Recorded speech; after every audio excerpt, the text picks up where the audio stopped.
table. Ayan na siya. Ayan ang slip knot. Wala, hindi. Paano ako makakaalis sa inyo kung hindi nyo nasusunod?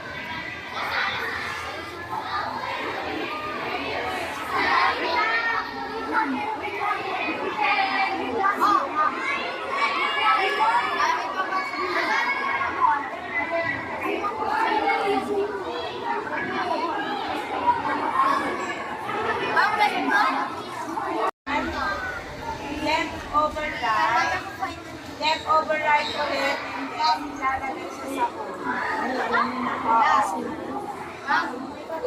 Oo. Ang tawag dito ay slip knot. Slip knot. Kapag hindi na ito malaki, matatagpan. Diba? Kasi ginagamit ko sa camping. Pag na-put up kayo ng tent, dito. Tapos ang gagamitin nyo yung kawayan, yan yung tali. Tapos ito talaga na tali ang gagamitin nyo, yung palagbo. Yan.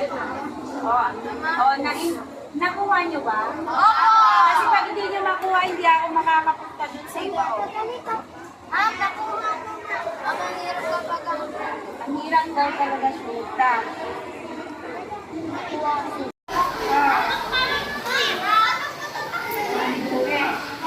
Tapos pag tinanggal mo siya, nilos mo siya, pag nilos, and then, yung malaki ginagawa mo, wala ka na.